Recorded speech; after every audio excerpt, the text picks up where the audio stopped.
Long-term investors should consider the Ave Maria mutual funds. Their experienced professional portfolio managers make decisions based on investment fundamentals and pro-life values. For more information, call 1-866-AVE-MARIA or visit AveMariaFunds.com. Talk radio for Catholic life to start your day. It's Morning Air on Relevant Radio. With Glenn Leverance, here's your host, John Harper.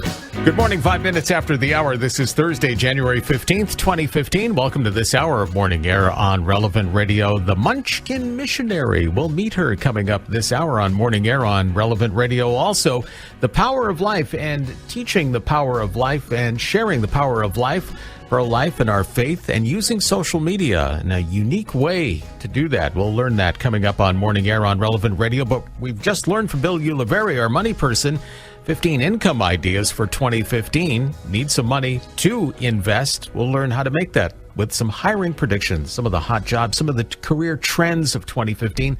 Dr. Tracy Wilen always tells us about those, a leader on the impact of technology on society, work, and careers, a scholar at Stanford University, and just somebody with a great deal of practical advice. Dr. Tracy, good to have you back here, and Happy New Year. Oh, Happy New Year. Thank you for having me. It's so good to have you back on. The interesting thing that I just heard recently in terms of, at least here in the New York area, where there was in the suburbs the proliferation of big office buildings that went up, businesses that moved out of New York City proper into the suburbs for a number of reasons. And, we saw all of these big black-eyed windowed monsters being built in all these communities, and now they're all empty. And there isn't much growth going on because, you know what? Things are changing. People are working from home. The way we make money as a society is changing. Is that appropriate as we go through 2015 to look at look at the definition of work and what that will be? Oh, absolutely. And your comment is well taken. I was just at the CES show in Las Vegas, and the whole buzz is connectivity, the Internet of Things, connected homes, connected cars to the homes, connected everything. So I could see that over time your home will just become your base. And for many of us, our homes are our base. So, yeah, it is continuing to change. And we've also got demographic changes as well. The last baby boomer just turned 50, and now we're looking at millennials who are certainly very prominent in the workforce and prominent in the economy of the United States. Would we look to millennials as one of the workforce trends in 2015? I think it is. I think if you're a millennial, I would look at 2015 as an opportunity because the boomers are reaching the age of 65, according to Pew Research, at about the pace of 65,000 per day. So for many, that means retirement or an encore career, but many choose or, step out of the corporation, which leaves, a pipeline gap. And Generation X, which is the next generation right behind the boomers, is a relatively small generation compared to boomers. And so now you have to go even younger in the organization, which are our millennials. And this is our, 20, 30-somethings. And many of them are really ready for the opportunity and been wanting it. They're certainly educated enough and technical enough. So now it's just a matter of seizing the opportunity and looking for prospects. I think 2015 can be an excellent year for millennials. Dr. Tracy Wilen, as many listen to us in their automobiles, driving to a building, driving to a corporation with these changing demographic trends, are we still going to be driving to a building, driving to a corporation where we, as baby boomers, at least invested so much of our time and talent over the years? Well, they say that by 2020, about 40% of the American workforce will be freelancing, contracting, doing, some sort of, temporary or portfolio career type work, project work. So what does that mean? That means your base may not be one corporation. You might be moving around. You might be working out of airports. You might be working out of shared spaces, which have become very popular in hotels and in office, complexes where basically you're setting up in a wireless environment and sharing space with other entrepreneurs. And so I think it's not realistic to think that the corporation is going to be a destination. It's just going to maybe a stop in your career adventure and your journey. And Dr. Tracy, you have a very interesting point to make about workforce trends, about managers. Managers may not be a person moving forward. Well, people have to realize that their concern about outsourcing is well taken, but I think the real concern is software in the future. And Bill Gates has talked a lot about that, how software is continuing to get more and more intelligent and will, displace or replace, certain jobs and then add in other areas. Just a simple example is when you call in for maybe your credit card account balance, you're not talking to a person. You're getting filtered through an intelligent software system that is routing you to either balance screens or checking on charges or even funneling you to a dispute area. And all of that is just software replacing customer service reps. When you're, on Amazon, you're really just working with software to order something, right? You're not really talking to anyone, and there's no one behind the scenes. It's just continuing to automate. So I think it's something to be well aware of and keep on top of, that, you are in a position to be technical and savvy enough to keep your job. Does that scare you or excite you? I'm excited by technology, and I'll tell you why. It's efficient. It has really, here's an example. We're a demand society. We're pressed for time. We say we don't take our vacations. We don't see our kids. We don't sleep enough. Well, boom, due to technology facilitating it, all of these demand services have popped up. I now live in Uber. Uber didn't exist about a year ago, and all of a sudden, or 2 years ago, all of a sudden now I don't need a car. I can just take Uber or Lyft or any one of these on-demand shared vehicles and just buzz around wherever I am traveling to or living. I can get a gourmet meal delivered to my doorstep for $9.95. Oh, my God, why would I just throw up my kitchen to pots? I can't even go to a grocery store and buy a dinner for that. So, I think technology helps enable, because now you can have apps. You can have logistics from Amazon and get same-day delivery or overnight delivery. And at the same time, it creates a lot of jobs. Amazon creates jobs in logistics, call centers, transportation, chat rooms, retail marketing, customer service, you name it. So I love technology.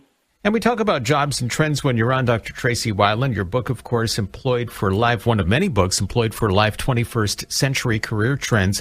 As you talk about using the on-demand car services and the automation of so many services, what's that going to do to our economy?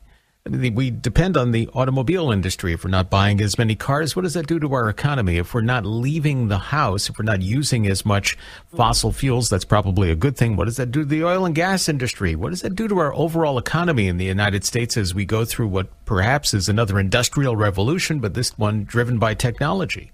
Yes, what is it? Just shifts. We continually shift, when the first automobiles, the horse and buggies go away. And, when we got the cell phone, the dial, phone goes away. And each time it gets better and better. And, yes, you are right. We went from Industrial Revolution, and then we went to the knowledge economy, which is we all went to the cubicles in our office. And now I think we're in a digital economy. And the services will change, and the opportunities will change. But there's lots of growth out there. If you think about big data, cloud computing, robotics, 3D printing, these are all new technologies that came on the horizon that have very high demand for jobs. So we'll just be shifting along. Will we become more of a moral society because of that? I don't know. I certainly think that our younger generation has certainly embraced ethics and, in their lifestyles. I think a lot of people were turned off by the financial industry crisis and the corporate value systems of maybe the 80s. So, in a digital society where there's more transparency, there's more visibility, you have a very good point. I think we can be more moral, and because we have more opportunities to execute to our own choices rather than a firm's choice. Very good point. So as we look to Wall Street and often talk about the corruption of Wall Street, and I'll let you define whatever you want corruption of Wall Street to mean in your life, this could actually be the digital revolution that we're living through right now and much more to come. This could be the great leveler for all of us in terms of, living a more Christian, if you will, a more Christian lifestyle. Well, it could be. I would say that the one thing that I really appreciate that technology does is it creates efficiency and it creates transparency. Mm-hmm. And I like transparency because not only does it affect good and evil, but transparency has done a lot for education, so for people living in controlled societies. The internet has opened up ways for people to get information, to get access to religion, to create their own education opportunities so that they can understand the lifestyle where they live. So I think technology has done a great thing globally for all of us. Our 2015 career predictions in a digital world. Dr. Tracy Wilen joining us this morning on Morning Air on Relevant Radio, 877-766-3777. You scared by this or looking for the opportunities in this? Perhaps you have embraced and employed the digital world and you're in that environment and it's working for you. Success stories, 877-766-3777. Maybe you're worried about the future and wondering where you fit in. Perhaps Dr. Tracy Wilen can give you some advice now at 877-766-3777 as we continue at 16 after Morning Air on Relevant Radio. This is Franciscan Media's Saint of the Day for January 15th. Today we celebrate St. Paul the Hermit. Perhaps it's appropriate that information about today's saint is limited and uncertain. Surely someone such as Paul, who spent his long life living as a hermit, doesn't crave the spotlight.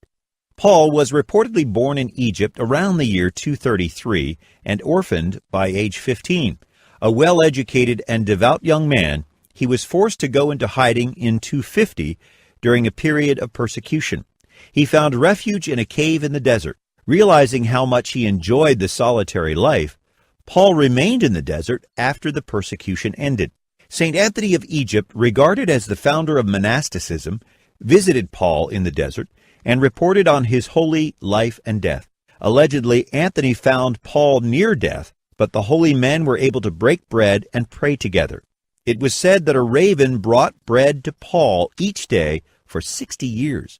Miraculously, on the day that Anthony came to visit his fellow hermit, the raven brought twice as much bread. Paul is thought to have been about 112 when he died. He is known as the first hermit, and his feast is most commonly celebrated in the East. There's more about the saints along with the Saint of the Day app at relevantradio.com, keyword saint. Saint of the Day is a production of Franciscan Media.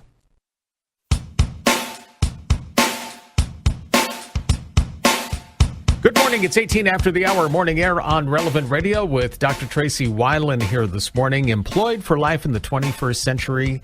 We're talking about 21st century career trends and the book Employed for Life, 21st Century Career Trends among over 10 books that Dr. Tracy Wilen has written. And we're looking at some of the predictions, some of the hiring predictions of 2015. Of course, they're surrounding the digital platform as our lives have gone digital.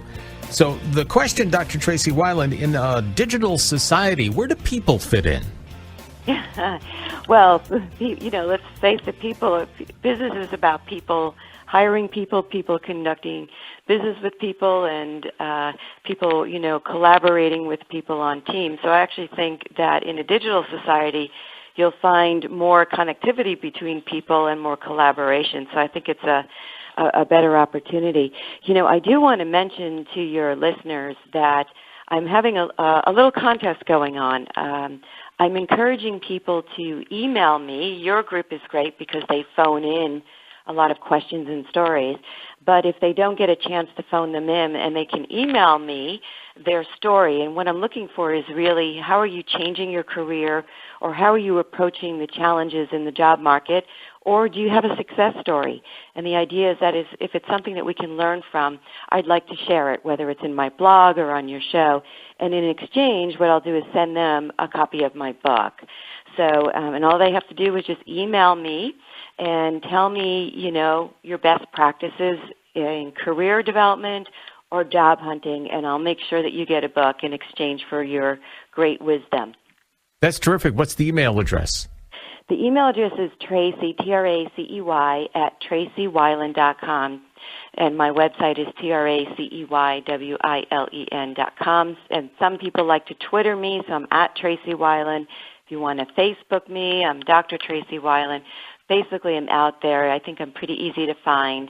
And just, make sure that you share something so someone else can learn from your opportunity that you created for yourself or your challenges that you learned from. Dr. Tracy Wilen at 20 after the hour morning air on Relevant Radio. You would think with all of the technology, with being in a digital society, the automation, quote unquote, that's out there, we would have more time for our families. We would have more time for ourselves, but that's just not the case. Well, I think this is why we have this whole demand society and services developing, because if you rethink through, this is what I love about technology, is you solve problems, but now you can resolve problems with different solutions as technology evolves. So, for example, I'm just going to go back to that Uber because I think Uber has just taken the nation by storm. I met a mother who said that now Uber and Lyft has become her family chauffeur. And I said, what do you mean? She said, all day long I have to be a soccer mom. I lose all my time to taking kids to soccer games. And she said, now what I can do is collaborate with other mothers and have Uber pick up our kids and bring them to the soccer game and home.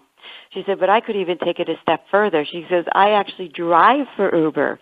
So not only do I use Uber for my family, but I'm actually a driver because I can see that now that I have time, I can actually make extra money and contribute it towards the family household, which she said in the past, all my time was absorbed by driving kids to soccer games. So it's interesting that, yes, we are pressed for time, but on the other side, you see these services that develop to address it. The other one is Amazon. Who would have ever thought that you would be getting packages delivered same day or next day? Most of us expect to sit in a lot of traffic and wait on lines, and that has just gone away, giving us back time for our family, to go to church, to do our hobbies, to spend time in a different way. Dr. Tracy Wilen, could we go back to the story about the moms using the on-demand car services to substitute for in their roles as, quote, soccer moms? Isn't that counterintuitive? Because you're consciously choosing not to spend as much time with your kids. Well, you're choosing not to be a chauffeur. You're choosing as an opportunity to find time to do, maybe she's cooking dinner. Maybe she's planning a party for her kids. Maybe she's doing something else. But a lot of moms are frustrated because they just drive. They just drive, and it isn't a very efficient use of time. Plus, you can always hop in the car with them, and the kids can be with other kids. But it's just an example of how people are re-looking at solving problems in a different sort of way. I'll ask you a question as a consultant. Is my baby boomer outlook on that leaving me behind these digital times? Because I'm not looking to the future. Well, let me give you another one, because as a baby boomer, you probably had the philosophy that you had to own a home, you had to own a car, you had to own a bicycle, and you had to buy a Christmas tree. And today in the sharing economy, why buy when you can share? You can rent out rooms in your house through Airbnb, and people can stay there. You can rent out your whole house. You can Uber, right? You can share your car. You can share your bikes now. You can share a cloud, and I shared a Christmas tree this year.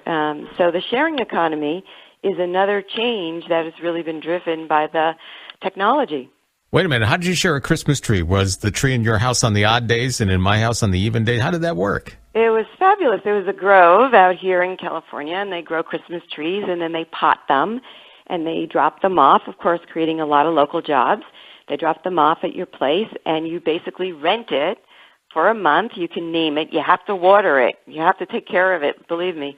And then they come back after Christmas, and they pick it up and they drive it home, and they let you know that it's going to go back into the forest, and if you want the same tree next year, you can have it, or you can pick a new one. So basically, I'm sharing trees with other people.